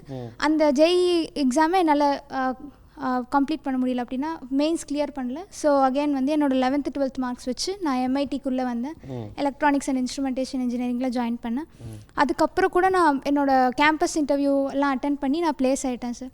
இருந்தாலும் எனக்கு அந்த சைல்ட்ஹுட் ட்ரீம் அப்படின்றது இருந்தனால நான் அந்த இருந்தீங்க பிளேஸ்மெண்ட்டில் கிடைச்சி என்ன ஜாப்ல இருந்தீங்க? ரிலையன்ஸ் ஆஃபர் வந்ததுங்க சார். ஆனால் பட் நான் போகல. அந்த என்னோடய சைல்ட்ஹுட் ட்ரீம் இருந்தனால நான் அது வந்து ஆஃபர் டினை பண்ணிவிட்டு நான் ப்ரிப்பரேஷனுக்குள்ளே இறங்கிட்டேன். ஃபஸ்ட்டு ஒரு ப்ரைவேட் இன்ஸ்டிடியூட்டில் தான் ஜாயின் பண்ணேன். அங்கே படித்து அந்த ஃபவுண்டேஷனல் கோர்ஸ் முடித்ததுக்கப்புறம் செல்ஃபாக ப்ரிப்பேர் பண்ண ஆரம்பிச்சிட்டேன். அப்போ தான் அந்த நான் முதல்வன் ஸ்டைஃபண்ட் பெனிஃபிஷரியும் நான் சார். ஸோ அந்த டைமில் நிறைய மெட்டீரியல்ஸ் எல்லாமே ஹெல்ப்ஃபுல்லாக இருந்தது. அந்த ப்ரிலிம்ஸ் கொஸ்டின் பேப்பர்ஸ் இது எல்லாமே வந்து ரொம்ப ஹெல்ப்ஃபுல்லாக இருந்தது. அந்த மெயின்ஸ் டைம்லேயுமே வந்து அவங்க கொடுத்த மெட்டீரியல்ஸ் எல்லாமே ரொம்ப ஹெல்ப்ஃபுல்லாக இருந்தது. அதுலேருந்து கிடைச்ச டேட்டா பாயிண்ட்ஸு இது எல்லாமே என்னோடய ஆன்சர்ஸ் எல்லாத்துக்குமே வந்து ஹெல்ப்ஃபுல்லாக இருந்தது. அதுக்கப்புறம் இன்டர்வியூ ப்ரிப்பரேஷன் அதுக்குமே வந்து இங்கே கோச்சிங் சென்டரில் தான் தமிழ்நாடு அரசினுடைய இதில் தான் ட்ரெயின் ஆனீங்க இல்லையா? ரெசிடென்ஷியல் ப்ரோக்ராமில் இல்லை சார். பட் நான் ஒரு ஸ்காலர்ஷிப் பெனிஃபிஷரி. அதுக்கப்புறம் அடிக்கடி பேசுவேன் சார் அங்கே இருந்த ஃபேக்கல்ட்டி மெம்பர்ஸ் கூடலாம். ஸோ வைகரை வாசகன் சார் கூட நான் 1-on-1 செஷன் அந்த மாதிரிலாம் அட்டென்ட் பண்ணியிருக்கேன். அது எல்லாத்துமே எனக்கு ரொம்ப ஹெல்ப்ஃபுல்லாக இருந்தது சார். இல்லை எவ்வளோ டிஃப்ரெண்ட் இப்போ இவங்க இருக்கக்கூடியவர்கள் ஒரு சிலர் சொன்னது வந்து இங்கேயே இருந்து படிக்கிறதுனால வந்து டே டு டே பேஸிஸில் வந்து ஒரு இன்ட்ராக்ஷன் இருக்கும், என்கேஜ்மெண்ட்டு ஃபேக்கல்ட்டியோடு இருந்துகிட்டே இருக்கும். அப்போ நீங்கள் ஈஸி டு ரிட்ரெஸ், உங்களுக்கு ஒரு க்ரீவன்ஸ் இருந்தாலும் இல்லை டவுட்ஸ் இருந்தாலும் ரொம்ப எளிதாக வந்து அது கரெக்ட் பண்ணிக்க முடியும். பட் ஆனால் நீங்கள் வந்து ஒரு ரிமோட் லேர்னிங்ன்றது எப்படி அது சாத்தியப்படுத்த முடியும்? அதில் என்னென்ன ஆஃப்கோர்ஸ் இன்டர்நெட் இருக்குது, அது இல்லைன்னு நான் மறுக்கலை. அந்தளவுக்கு இருக்கக்கூடியவர்கள்ட்ட என்கேஜ் பண்ண முடியுதா? வெளியிலேருந்து இங்கே இன்ஸ்டியூட்டை கிட்ட நேரடியாக கோச்சிங்க்கு வர பெற்று பயன்பெற முடியுதா இங்கே அங்கேருந்து? கண்டிப்பாக சார். ஃபோன்லேயே வந்து நிறைய ஹெல்ப் கைடன்ஸ் எல்லாமே எனக்கு கிடச்சிது சார் அங்கே நான் முதல்வன் ஸ்கீம்லேருந்து. அதுக்கப்புறம் கூட நான் ப்ரைவேட்டாக நிறைய மென்டர்ஸ்கிட்டையும் கனெக்டில் இருந்தனால எனக்கு அதுலேயுமே நிறைய பெனிஃபிட்ஸ் இருந்தது சார். ஸோ நான் கம்ப்ளீட்டாக நான் முதல்வன்லேயே டிபெண்ட் பண்ணிடல, பட் அதுலேயும் நான் பெனிஃபிட் ஆனேன் சார். இல்லை ஸ்பெசிஃபிக் டைம் வச்சுருக்காங்களா இன்ஸ்டியூஷனில்? யாராவது நீங்கள் அங்கே இருந்தவங்களுக்கு பெட்டராக தெரியும்னு நினைக்கிறேன். இப்போது ஆல் இண்டியா இங்கே தமிழ்நாடு அரசனுடைய நிறைய பேர் மிஸ்டர் சுதாகரை பற்றி சொன்னீங்க. அப்போது இந்த மாதிரி ரிமோட் லேர்னிங்கில் இருக்கக்கூடியவர்களுக்கு ஏதாவது ஸ்பெசிஃபிக் டைம் இருக்காங்களா எக்ஸ்க்ளூசிவாக அவர்களுக்கு வந்து ஹெல்ப் பண்ணுறதுக்கு கைட் பண்ணுறதுக்குன்னு இருக்கா, இல்லை அதுக்கு தனி செட் ஆஃப் ஃபேக்கல்ட்டி அந்த மாதிரி எப்படி பண்ணுறாங்க அது? சார் இந்த மாதிரி இருக்கிறவங்களுக்கு நம்ம ஃபோன் மூலமாக சாரை வந்து காண்டாக்ட் பண்ணலாம். இல்லை ரெசிடென்ஸ் ப்ரோக்ராம் இல்லாமல் பார்ட் டைமாக வேலைக்கு போகிறவங்களா இருக்கட்டும் மிச்சவங்களா இருக்கட்டும் சாயங்காலத்துக்கு மேலே வரலாம். அதே மாதிரி சுதாகர் சார் நம்ம ஆல்ரெடி சொன்ன மாதிரி அவர் எல்லா நேரமும் இன்ஸ்டியூட்டில் தான் இருப்பார். நைட்டு 10 மணிக்கு சார் வருவார். நம்ம ஹாலில் படிச்சுட்டு இருந்தோம்னா 10 மணிக்கு வந்து ஒவ்வொருத்தங்களும் வந்து பேசுவார். என்ன பண்ணிட்டு இருக்கீங்க PYQ பார்த்தீங்களா, அந்த மாதிரி யாருக்கு என்னன்னாலும் கேட்குறக்கு பக்கத்துலேயே இருப்பாங்க. அதனால தூரமாக இருக்கிறவங்களும் ஃபோன் மூலமாகவோ நேர்லேயோ வந்து கேட்கலாம். அதுக்கப்புறம் ஆன்லைனில் இருக்குது சார். ஆன்லைனில் யூடியூப் சேனல் ஃப்ரீயாகவே இருக்குது. நான் இந்த ப்ரிலிம்ஸ் வீட்டில் வந்து படித்தேன். ஆன்லைனில் யூடியூப்லேயே டெஸ்ட்டும் ஃப்ரீயாக இருக்கும், கிளாஸஸும் ஃப்ரீயாக இருக்கும், எல்லாமே ஃப்ரீயாக இருக்கும். நம்ம அதை பார்த்து படித்தா மட்டும் போதும். இப்போ டவுட்டுன்னா நெட் இருக்குது, நம்ம வீடியோ பார்க்குறோம் படிக்கிறோம், டவுட்டுன்னா நெட் இருக்குது. ஏதாச்சும்னா நம்ம போய் கூட கேட்கலாம். மெயின்ஸுக்கும் இன்டர்வியூக்கும் நேராக ரெசிடென்ஸ்லேயே போய் ஃப்ரீயாகவும் இருக்கலாம் கோச்சிங். அதனால அந்த ஃபெசிலிட்டிஸ் இருக்குது சார். நல்ல விஷயம். நான் திரு ராஜா மைதீன் உங்ககிட்ட கேட்கணும். நீங்கள் தேர்ட் அட்டம்ப்டில் இது ஆமாம் சார். நானும் இவங்க சொன்ன மாதிரி முதல் 2 அட்டம்ப்டில் ப்ரிலிம்ஸ் கிளியர் பண்ண முடியாமல் 3வது அட்டம்ப்டில் வந்து முதல் வாட்டியாக ப்ரிலிம்ஸ் கிளியர் பண்ணி அது ஒரே பெரிய ஒரு இன்ட்ரெஸ்டிங் ஸ்டோரியாக இருக்குது. 2-3 பேர் இந்த மாதிரி நானும் பார்த்துட்டேன். ஃபர்ஸ்ட் 2-3 அட்டம்ப்ட்ஸில் ப்ரிலிம்ஸ்லேயே நம்ம பண்ணதில்லை, ஆனால் தேர்ட் அட்டம்ப்டில் மெயின் கிராக் பண்ணி இன்டர்வியூ முடித்து சர்வீஸ்க்குள்ளே போகிறீங்க. ஆமாம் சார். இங்கே தான் வந்து ஆக்சுவலாக நான் முதல்வன் வந்து அவங்க அந்த ஃபார்முலாவை கிராக் பண்ணியிருக்காங்கன்னு நான் சொல்ல விரும்புகிறேன் சார். ஏன்னா வந்து நான் இப்போ என்ன பார்க்குறேன்னா ப்ரிலிம்ஸை வந்து ஒரு மிகப்பெரிய ஹேர்டலாக பார்க்குறேன் சார். எல்லாருக்குமே கேப்பபிலிட்டி இருக்குது அந்த மெயின்ஸ் எழுதுறதுக்கும். எல்லாரோட பர்சனாலிட்டியும் நல்லா இருக்குது. ஸோ பர்சனாலிட்டி டெஸ்ட்லேயும் நல்ல மார்க் வாங்க முடியும் அவங்களால அந்த ஸ்டேஜ் போனால். ஆனால் அந்த ப்ரிலிம்ஸுங்கிற அந்த ஒரு ஹேர்டலை தாண்டி போகிறதுக்கு வந்து ஒரு ஒரு ஒரு கடினமான ஒரு இதாக இருந்துட்டு இருந்தது. இப்போ வந்து அதை ஒரு ஃபார்முலா மாதிரி கிராக் பண்ணியிருக்காங்க நான் முதல்வன். நானுமே வந்து இப்போ ஸ்ருதி சொன்ன மாதிரி வந்து யூடியூப் வீடியோஸ்லாம் பார்த்தேன் சார் இந்த அட்டெம்ப்ட். இப்போ ஏன்னா 2 அட்டெம்ப்டாக தோல்வி ஆயிடுச்சு. இப்போ என்ன தான் பண்ணுறது 3வது அட்டெம்ப்ட்டுன்னு ரொம்ப ஒரு மாதிரி சோர்வு அடைந்துட்டேன். ஏன்னா வந்து மெயின்ஸ் நான் நல்லா ப்ராக்டிஸ் பண்ணிட்டே இருந்தேன். ஸோ அப்போ தான் வந்து இந்த யூடியூப்பில் வந்து இந்த 1000 நாட்களுக்கு வந்து ஒரு இது மாதிரி சுதாகரன் சார் போட்டிருந்தார். அது ஆக்சுவலாக விஷன் 1000 மிஷன் 100 அப்படின்ட்டு. மிஷன் 1000 1000 பேர் வந்து 1000 பேர்த்த மெயின்ஸுக்கும் 100 பேர் வந்து தமிழ்நாட்டில இருந்து பாஸ் ஆயிரணும் கடைசியில் லிஸ்ட்ல அந்த நம்பர் அச்சீவ் பண்ண போயிடுவாங்கன்னு நினைக்கிறேன். பாதி தாண்டி தாண்டிட்டாங்க. ஸோ இந்த இது வந்து யூடியூப்பில் போட்டிருந்தார் சார். ஸோ அது வந்து இப்போ அவங்க அந்த இன்ஸ்டியூட்டில் மட்டும் பண்ணாமல் all India civil service coaching சென்டரில் மட்டும் பண்ணாமல் யூடியூப்பில் போட்டது இப்போ எல்லாருக்குமே பார்க்க முடியாத மாதிரி இருந்தது. இப்போ நான் வந்து தமிழ்நாட்டிலேருந்து பயிற்சி பெறல, நான் வந்து டெல்லியில் இருந்தேன். ஆனாலுமே நான் சென்னையில் இருந்த மாதிரி தான் எனக்கு இருந்துச்சு. தனியாக வேறு இன்ஸ்டிடியூஷனில் ஏதாவது இன்ஸ்டியூட்டில் ப்ரைவேட் இன்ஸ்டியூட்டில் படிச்சுட்டு ட்ரெயின் ஆகிட்டு ப்ரைவேட்டில் இல்லை, ஒரு கவர்மெண்ட் இன்ஸ்டியூட்டில் தான் படிச்சுட்டு இருந்தேன் டெல்லியில். ஆனாலுமே எனக்கு வந்து இங்கே சென்னையில் இருக்கிற கைடன்ஸ் வந்து எனக்கு அங்கே கிடச்சிது. ஓகே. எனக்கு வந்து சோஷியல் மீடியா மூலமாக நான் சுதாகரன் சார் நேரில் பார்த்ததில்ல, ஃபோனில் தான் பேசியிருக்கேன். ஆனாலுமே இப்போ அவர் யூடியூப்பில் வராரு, அவர் வந்து ஒரு பிளான் மாதிரி போடுறாரு. அதுக்கப்புறம் ஒரு சப்ஜெக்ட்டுக்கு சப்ஜெக்ட் எக்ஸ்பர்ட்ஸ் மாதிரி வராங்க. இப்போ வந்து கணேஷ் சார் இருக்கார், விவேகானந்தன் சார் இருக்கார். ஸோ இவங்களாம் ஒரு சப்ஜெக்ட்டுக்கு வந்து சொல்கிறாங்க. இப்போ பர்டிகுலராக ஜாகிரஃபின்னு ஒரு சப்ஜெக்டில் வந்து ப்ரிலிம்ஸில் பர்டிகுலராக இந்தந்த பிவைக்யூஸ் பாருங்கள், இந்த பிவைக்யூஸ் பாருங்கன்ட்டு அவர் சொல்லுவார். ஸோ அதெல்லாம் நான் பார்த்து ஃபாலோ பண்ணனால இந்த வருஷம் என்னால் எளிமையாக ப்ரிலிம்ஸ் கிராக் பண்ண முடிஞ்சது சார். நீங்கள் ஆக்சுவலாக வந்து ஒரு மெடிக்கல் ப்ராக்டிஷனர் இல்லையா, டாக்டர் கடலூர் மெடிக்கல் காலேஜில் அரசில் தான் முடிச்சிங்க. ஸோ உங்களுக்கு ஒரு தானேஷருக்கு இருந்த ப்ரெஷரோ இல்லை ஒரு சிலருக்கு இருந்த ப்ரெஷர் உங்களுக்கு இருந்திருக்காது? நீங்கள் already you must be practising doctor. நான் ஆக்சுவலாக ப்ராக்டிஸ் பண்ணல சார். நான் என்ன ஆச்சுன்னா ஆக்சுவலாக இன்டர்ன்ஷிப் அப்போ வந்து பேண்டமிக் கோயின்சைட் ஆச்சு சார். ஓகே. ஸோ அந்த டயத்தில் வந்து நானும் ஒரு அரசு மருத்துவமனையில் தான் வந்து இன்டர்னாக ஒர்க் பண்ணிட்டுருந்தேன். டிமாண்ட் ஜாஸ்தி இருக்க டைம் இல்லையா அது? ஆமாம் சார். ஸோ அந்த டைமில் வந்து அங்கே இருக்கிற லோக்கல் ஐஏஎஸ் ஆஃபீஸர்ஸ் அங்கே ஒர்க் பண்ணுற அவங்களோட இன்ட்ராக்ட் பண்ண முடிஞ்சிச்சு சார். இப்போது எப்படின்னா இப்போது நாங்கள் என்ன சஜஷன் கொடுத்தாலும் அவங்க இமீடியட்டாக இம்ப்ளிமெண்ட் பண்ணுவாங்க. இப்போது ஃபார் எக்ஸாம்பிள் சானிடேஷன் அந்த பணி ஒர்க் பண்ணுறவங்களுக்கு வந்து N95 மாஸ்க்லாம் இல்லாமல் இருந்துச்சு. அப்போது வந்து அங்கேருந்து ஐஏஎஸ் ஆஃபீஸருக்கு நாங்கள் சொன்ன உடனே he implemented it immediately. So இந்த மாதிரிலாம் பார்க்கும்போது சரி நம்ம இந்த ஒரு துறைக்கு வந்தால் நம்மளாலேயும் இது பண்ண முடியுங்கிற அந்த ஒரு மோட்டிவேஷன் வந்தது சார்.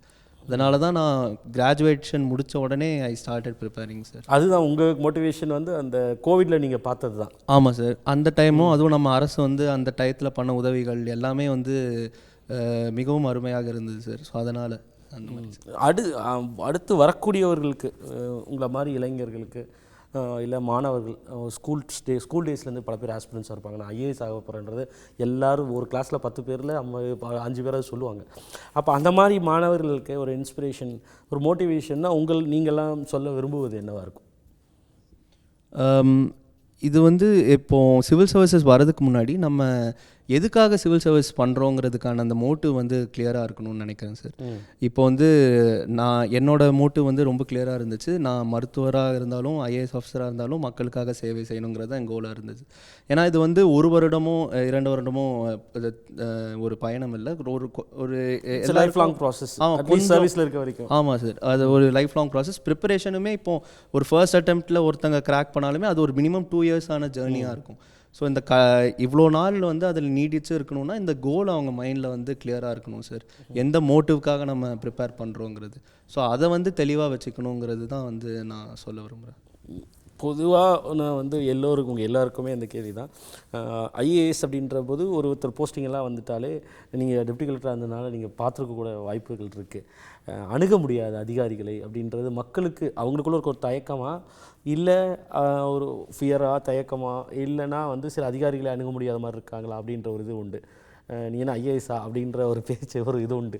அப்போது அதை ஓவர் கம் பண்ணணுன்னா அஃப்கோர்ஸ் நீங்கள் இனிமேல் தான் போகிறீங்க, மிசோரிக்கு போய் தான் வந்து தான் ஆஃபீஸர் ஆனதுக்கப்புறம் தான் நம்ம பார்க்க போகிறோம் நீங்கள் எப்படின்னு. பட் நீங்களும் இதை கேள்விப்பட்டிருப்பீங்க. அப்போ அதெல்லாம் உடையணும் அப்படின்னா வந்து என்ன மாதிரியான எதிர்பார்ப்புகள் உங்களுக்கு மேலே அதிகமாக இருக்கும் பொழுது என்ன மாதிரியான விஷயங்கள் நீங்கள் செய்யணும்னு எதிர்பார்க்குறீங்க? நீங்களாக மக்கள் இந்த மாதிரிலாம் நினைக்கக்கூடாதுன்னு வச்சுருப்பீங்கல்ல. இப்போ அவர் சொன்னார் மக்களுக்கு சேவை செய்கிறதா அப்படின்னு. அப்படி இருக்கும்பொழுது அந்த எண்ணம் வரக்கூடாது.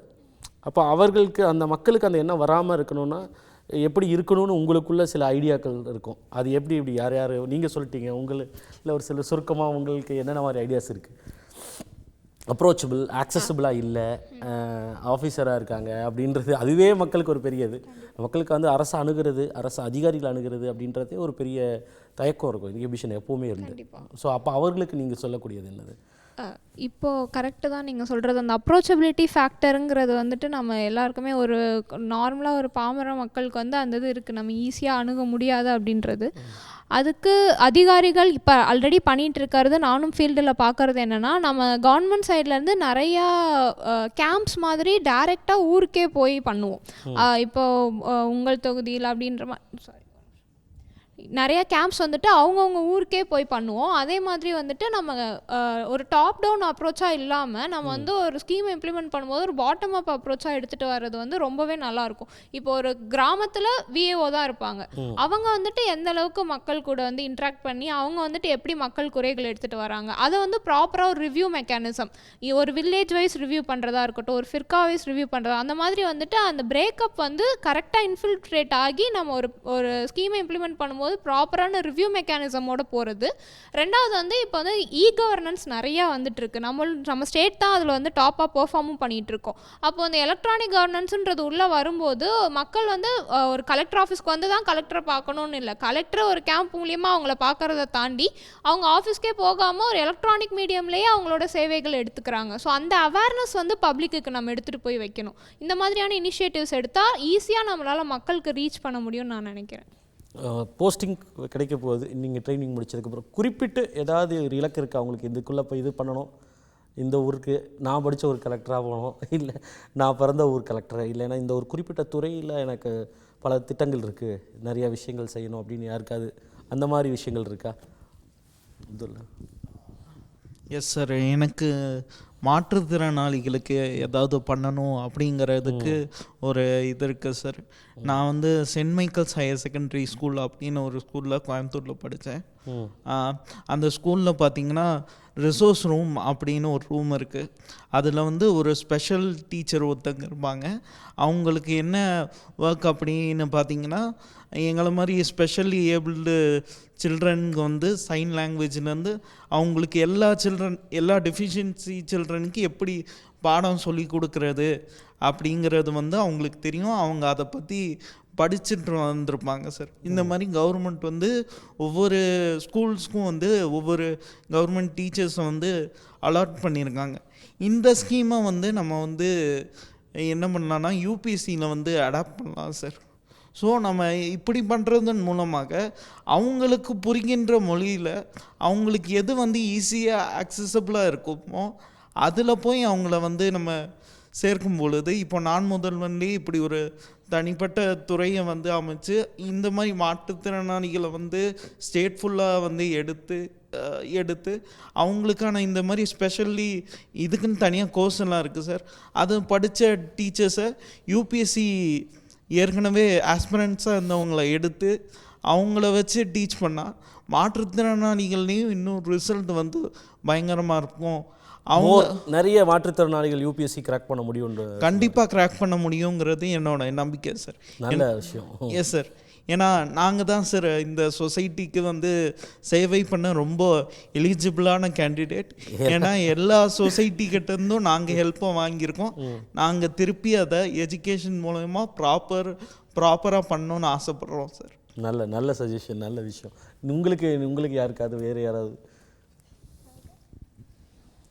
சார் ஸ்கூலில் வந்து மென்டல் ஹெல்த் எஜுகேஷன் ஒன்று கொண்டு வரணும் அப்படின்றது என்னோட ஒரு இம்பார்ட்டன்ட் சஜஷன் சார். ஏன்னா வந்து மென்டல் ஹெல்த் எஜுகேஷன் அப்படின்றது சும்மா ஹையர் ஸ்டடீஸ் இல்லை வேலைக்கு போகிறவங்க அவங்களுக்கு மட்டும் தேவையில்லை சார். சின்ன வயசில் நிறைய பேர் வந்து கேலிகளுக்கு ஆளாகியிருப்பாங்க, அவங்களால அதனாலேயே ஒழுங்காக படிக்க முடியாது சார். வீட்டில் ஒழுங்காக சப்போர்ட் இருக்காது. இவங்க எல்லாத்துக்கும் தேவையானது அந்த மென்டல் ஹெல்த் எஜுகேஷன். அது இப்போ நிறைய இடத்துல வந்துட்டுருக்கு. ஸ்கூல் அளவுலேயும் அது கொண்டு வரணும் அப்படின்றது என்னோட ஆசை சார். இன்னும் நிறைய சோஷியல் டேபூஸ் இருக்குது, அதெல்லாம் ஓவர் கம் பண்ணணும். Correct sir. திருநெல்வேலி மாவட்டத்தில் நீங்கள் அடிக்கடி செய்தித்தாள்கள்லாம் கேள்விப்பட்டிருப்பீங்க. அடிக்கடி ஜாதி சண்டைகள் வந்து அதிகமாக நடக்கிறது. அதுவும் பள்ளியிலேருந்து கல்லூரி வரைக்கும் மாணவர்கள் மத்தியில் ஜாதி சம்மந்தமான அந்த கான்ஷியஸ்னஸ் வந்து ரொம்ப அதிகமாக இருக்குது. நான் கூட பார்த்துருக்கேன், என்னுடைய சக மாணவர்கள் வந்து ஜாதி சண்டையில் சண்டை போட்டு கடைசி அவங்களுடைய எதிர்காலத்தை தொலைக்கிற மாதிரியான நிலைகளில் வந்து கொண்டு போய் விட்டுருக்குது. இதுக்கு மிகப்பெரிய காரணமாக அவங்களோட இருந்து நான் கற்றுக்கிட்டது என்னென்னா, அவங்களுக்கு வந்து அவங்களுக்கு என்னென்ன வாய்ப்புகள் இருக்குன்னு தெரியல, ஒரு அவேர்னஸ் இல்லை, வெளி உலகம் எப்படி இருக்குன்னு தெரியல, அவங்க ஜாதி அப்படிங்கிற ஒரு மாயையில் மாட்டிக்கிட்டு இருக்கிறாங்க. இது வந்து நிறைய மாணவர்கள்ட்ட நான் வந்து பார்த்துருக்கேன். பெரும்பாலும் கிராமப்புறங்களில் சரியான ஒரு எஜுகேஷன் கிடைக்காம, சரியான ஒரு ஃபேமிலி பேக்ரவுண்ட் வந்து எப்படி சொல்ல, ஒரு பின்தங்கிய குடும்பத்தில் இருந்திருப்பாங்க. அவங்களுக்கு எந்த ஒரு வாய்ப்புமே இல்லைனா பசங்க வந்து கடைசி இந்த மாதிரியான செயல்பாடுகளில் ஈடுபட ஆரம்பிச்சிடுறாங்க. அப்போ நான் வந்து ஒரு நல்ல நிலைமை காலேஜில் நான் சொல்லும்போது பசங்க கேட்க மாட்டாங்க, என்னடா சொல்கிறேன்னு. இப்போ ஒரு நல்ல நிலைமைக்கு வந்ததுக்கப்புறம் இதே மாதிரி ஏராளமான மாணவர்கள்ட்ட வந்து எனக்கு என்கேஜ் பண்ணணும்னு ஆசை. இன்னும் உலகம் வந்து நீங்கள் நினைக்கிறத ஜாதிங்கிற வட்டத்தை விட மிகப்பெரிய உலகம், உங்களுக்கு ஏராளமான வாய்ப்புகள் கொட்டி கிடக்குது. ஜாதி, மதம், இனம், மொழி இந்த எந்த வேறுபாடு இல்லாமல் இந்தியர்களாக நம்ம வளர்ச்சி அடைந்த பாரதத்தை நோக்கி ஒன்றா போகலாம் அப்படிங்கிற ஒரு மெசேஜை வந்து இந்தியா முழுக்க கொண்டு போகணும்னு எனக்கு ஒரு ஆசை. நல்ல ஆலோசனை. இறுதியாக ஒரே ஒரு விஷயம், நீங்கள் எல்லாருமே பிஸியாக ப்ரிப்பேர் பண்ணதுனால ரொம்ப அகடமிக்லையாக ஃபோக்கஸ்டாக இருந்திருப்பீங்க. உங்களுக்கான ரெக்ரியேஷன்ன்றது ரொம்ப ரொம்ப லிமிட்டடு. சினிமாவோ இல்லை மித்த விஷயங்கள் அஃப்கோர்ஸ் இருந்திருக்கலாம், இல்லவே இல்லைன்னு சொல்ல முடியாது. அது மாதிரி இருந்துதா உங்களோட அனுபவம்? எல்லாம் எல்லாத்தையுமே ஒரு தியாகம் செஞ்சுட்டு தான் வந்து ப்ரிப்பேர் பண்ணணுமா, முற்றிலும் குறைச்சிட்டு? சார், நான் இந்த அட்டெம்ப்டில் கிளியர் பண்ணேன். முதல் 2 அட்டெம்ப்டில் பண்ண முடியாதனால நான் ஒரு விஷயம் டிஃப்ரெண்ட்டாக பண்ணதுன்னா, இந்த வருஷம் ரொம்ப சீரியஸாக இல்லாமல் என்ஜாய் பண்ணி ப்ரிப்பேர் பண்ணேன். அதனால தான் வித்தியாசமாக இருக்குது, ஐரானிக்கலாக இருக்குது. எனக்கு அதுதான் ஹெல்ப்பும் ஆச்சுன்னு நினைக்கிறேன். நான் முதல் 2 அட்டெம்ப்டில் என்ன பண்ணேன்னா, நான் ரொம்ப ஐசோலேட்டடாக இருந்தேன். ஃபேமிலிட்டையும் பேசாமல், ஃப்ரெண்ட்ஸ்டையும் பேசாமல் ரொம்ப ஐசோலேட்டடாக ப்ரிப்பேர். சோஷியல் மீடியா அதுவும் சோஷியல் மீடியாவும் கட் பண்ணிட்டேன். எதுவுமே சுத்தமாக இல்லாமல் ப்ரிப்பேர் பண்ணிட்டுருந்தேன். நான் இந்த வருஷம் சோஷியல் மீடியாவை யூஸ் பண்ணேன், சரியாக யூஸ் பண்ணேன். யூடியூப்பில் நான் முதல்வன் இது மெசேஜாக சொல்லலாமான்னு தெரியல. நல்லபடியாக எடுத்துக்கிட்டாங்கன்னா சந்தோஷம். உண்மையில அதெல்லாம் கேட்சு. அதான் நல்லபடியாக யூஸ் பண்ணேன் சோஷியல் மீடியாவை. யூடியூப்பில் வந்து நம்ம நான் முதல்வன் வீடியோஸ், பிவைக்யூ வீடியோஸ்லாம் அடிக்கடி பார்ப்பேன். போர் அடிக்கும் போதெல்லாம் எடுத்து பார்ப்பேன். அதுக்கப்புறம் வந்துட்டு ட்விட்டரில் நியூஸ் பார்ப்பேன். ஸோ இந்த மாதிரி எதுக்கு யூஸ்ஃபுல்லாக இருக்கோ அந்த மாதிரி யூஸ்ஃபுல்லாக இது பண்ணேன். அதே மாதிரி டெலிகிராம்னு ஒரு சோஷியல் மீடியா, டெலிகிராம் அதுலேயுமே நாங்கள் குரூப்ஸ் ஃபார்ம் பண்ணுவோம். நான் ஆக்சுவலாக அதுவும் ப்ரிப்பரேஷனுக்கு தானே? ப்ரிப்பரேஷனுக்கு தான். ராஜேஸ்வரி எனக்கு முன்னாடியே தெரியும். நாங்கள் இன்டர்வியூக்கு கொஞ்சம் தமிழ்நாடு இஷ்யூஸ்லாம் டிஸ்கஸ் பண்ணோம். அதுவுமே நான் லிஸ்ட்டில் வந்து நான் செலெக்ஷன் என்னோட இது பார்த்தோன்னே எனக்கு கால் பண்ணி சொல்கிறாங்க, இந்த மாதிரி அவங்களும் செலக்ட் ஆகிட்டாங்கன்னு சொன்னோன்னே எனக்கு ரொம்ப சந்தோஷமாக இருந்துச்சு. நம்ம ப்ரிப்பேர் பண்ண குரூப்லேருந்து 2 பேர் டாப் 10 வந்திருக்கோங்கிறது வந்து எனக்கு ரொம்ப சந்தோஷமாக இருந்துச்சு. ஸோ இந்த மாதிரி சோஷியல் மீடியாவை நான் எஃபெக்டிவாக யூஸ் பண்ணேன். ஸோ நாங்கள் அப்போ வந்து நான் வேறு ஒரு இடத்துல இருந்தேன், இவங்க வேறு ஒரு இடத்துல இருந்தாங்க. ஆனால் அந்த மீடியம் யூஸ் பண்ணி ப்ராப்பராக பண்ணோம். நான் ஐசோலேட்டடாக ப்ரிப்பேர் பண்ணியிருந்தா கிளியர் பண்ணியிருப்பேனான்னு தெரியல சார். ஸோ அதான் என்ஜாய் பண்ணி. அதுவும் ப்ரிப்பரேஷனுக்கு தான். ஆமாம், என்டர்டெயின்மெண்ட் பர்பஸ்க்கு இல்லை. என்டர்டெயின்மெண்ட்டாகவுமே அதான் சார், ஃப்ரெண்ட்ஸ்கிட்ட பேசுகிறது அந்த மாதிரி. இப்போ ஏன்னா நான் ஒரு மருத்துவர்னால மென்டல் ஹெல்த்தும் இந்த இடத்துல ஸ்ட்ரெஸ் பண்ண விரும்புகிறேன் சார். ஏன்னா நிறைய பேர் வந்து இந்த எக்ஸாமில் ரொம்ப வருடங்களாக இருக்காங்க. இப்போது பிரதரும் சொல்லியிருந்தார், தியானேஸ்வர் சொல்லியிருந்தார், ரொம்ப வருடங்களாக இருக்கிற மாதிரி. ஸோ இதுக்கு வந்து மென்டல் ரெசிலியன்ஸ் ரொம்ப முக்கியம் சார். இது வந்து அதெல்லாம் ஒரு இன்ஸ்பிரேஷன் தான், ஒரு ரோல் மாடலாக எடுத்துக்க வேண்டியது தான். Yes sir. ஸோ இது எப்போ வரும்னா, நம்ம ஃப்ரெண்ட்ஸ் அண்ட் ஃபேமிலி கூடவே ஒரு சப்போர்ட் சிஸ்டமாக இருந்தால் தான் சார் கிடைக்கும். ஸோ அதனால் அது நான் ரெக்ரியேஷனாக அவங்கள்ட்ட பேசுகிறது அந்த ஒரு இதுதான் எனக்கு. அடுத்து போய் ஒரு 2 மணி நேரம் பேசினேன்னா 2 மணி நேரம் படிக்கிறதுக்கு ஒரு மோட்டிவேஷனாக இருக்கும் சார். அந்த மாதிரி எல்லாரும் அப்படி தானே? எல்லாரும் இன்ஃபர்மேஷனுக்காக மட்டும்தானா சார்? அப்படி நான் என் கேஸில் அப்படி இல்லை சார். இந்த எக்ஸாமில் ஒரு ரவுண்ட் எழுதணுன்னா 1 வருஷம் ஆகும். இப்போ 3 அட்டெம்ப்ட் எழுதிக்கன்னா 3 வருஷம். அந்த டைமில் இது என்னோட தனி வெற்றி இல்லை. என்னை சுற்றி என்னோட குருக்களாக இருக்கட்டும், ஃபேமிலியாக இருக்கட்டும், எல்லாத்தோட சப்போர்ட்டும் வேணும். படிக்கிற நேரத்தில் படிக்கணும், ஆனால் நம்ம மென்டல் ஹெல்த்தையும் கண்டிப்பாக பார்த்துக்கணும் சார். அதே மாதிரி நான் நல்லா பேசிகிட்டே இருப்பேன். ஸோ அதையும் விட்டுறக்கூடாது, படிக்கவும் செய்யணும். படிக்கிற நேரத்தில் படிச்சுட்டு பேசுகிற நேரத்தில் பேசிடுவோம் சார். அதே மாதிரி இவ்வளோ நாள் இருக்கோம். அப்போ நம்மளை சுற்றி இருக்கிறவங்க ரொம்ப முக்கியமாக இருக்கும். அந்த இருக்கிறவங்கள தேர்ந்தெடுக்கிறது ரொம்ப அவசியம். இப்போது ப்ரைவேட் கோச்சிங் போனால் பாஸ் ஆகிடலாமான்னா அது ஒரு கேள்வி. ஏன்னா இங்கே இருக்கிறவங்க நிறைய பேர் ப்ரைவேட் கோச்சிங் போகிறோம், எல்லாரும் பாஸ் ஆகிறது கிடையாது. அந்த ரைட் டைரக்ஷன் ஆஃப் கைடன்ஸ் இருக்கணும். அதுக்கு கரெக்டான ஆட்கள் கிட்ட நம்ம பேசணும். மெயின்ஸில் மொத்தம் 9 பேப்பர் இருக்குது. ஒரு பேப்பரில் ஒரு தப்பு பண்ணாலும் சறுக்குச்சு, மார்க் இல்லை, லிஸ்ட்டில் பேர் இல்லைன்னா அடுத்து 1 வருஷம் இருக்கணும். அதுக்கு நம்ம கூட இருக்க எல்லா ஸ்டாஃபாக இருக்கட்டும், அவங்க குருவெல்லாம் நமக்கு எக்ஸ்பெக்ட் பண்ணாமல் ஹெல்ப் பண்ணுறாங்க. நான் வந்துட்டு நான் முதல்வன் டீமில் இருக்க சார்லாம் ஒரு பேப்பர் பார்க்க சொல்லுவேன், 20 கொஸ்டின் இருக்கும். கணேஷ் சார் வந்து 10 கேள்வி பார்த்துட்டு போதுமாம்பாரு, சார் 20 பாருங்க அப்போ தான் போவேன் அப்படிம்பேன். பிரசன்னா சார்லாம் நைட்டு வச்சுட்டு உட்காந்துட்டு எஸ்ஏ பார்த்தீங்கன்னா தான் போக முடியும். சுதாகர் சார் நைட்டெல்லாம் ஹெல்ப் பண்ணுவார். அப்போ நமக்கு ஹெல்ப் பண்ணுறதுக்கு கரெக்டான ஆட்கள் இருக்கணும், நம்ம மைண்ட் செட்டும் கரெக்டாக இருக்கணும். இப்போ அவங்க வந்து உன்னால் முடியாதுன்னு சொல்லிட்டாங்கன்னா நம்ம மென்டல் பீஸ் போயிடுச்சுன்னா அந்த இடத்துல எழுத முடியாது. ஏன்னா இந்த எக்ஸாம் 9 பேப்பரை நாங்கள் ஒரு நாளைக்கு 2 பேப்பர்னு எழுதுகிறோம், 3 மணி நேரம். அப்போ அந்த மென்டல் ஹெல்த் எவ்வளோ முக்கியம்னு ஒன்று இருக்குது. அதை ஸ்டேபிளாக வச்சுக்கணும்னா என்விரான்மெண்ட்டும் கரெக்டாக இருக்கணும், நம்மளும் காமாக இருக்கணும். அப்போ தான் இதை கரெக்டாக பண்ண முடியும். அப்போ உங்களுக்கு சோஷியல் மீடியா, என்டர்டெயின்மெண்ட் எல்லாமே ப்ரிப்பரேஷன் தான் எல்லாருக்கும். சரி, it was a very engaging and entertaining and highly informative interaction. Thank you so much. எல்லாருக்கும் மிக்க நன்றி. நீங்கள் எல்லாரும் சக்ஸஸ்ஃபுல் ஆஃபீஸராக பெரிய அளவிற்கு வந்து மக்களுக்கு சேவை செய்யணுன்ற என்னுடைய வாழ்த்துக்கள். Congratulations again. Thank you sir. Thank you from Sun News. உடனுக்குடன் செய்திகளை தெரிந்து கொள்ள சன் நியூஸ் பெல் ஐகானை கிளிக் பண்ணுங்க.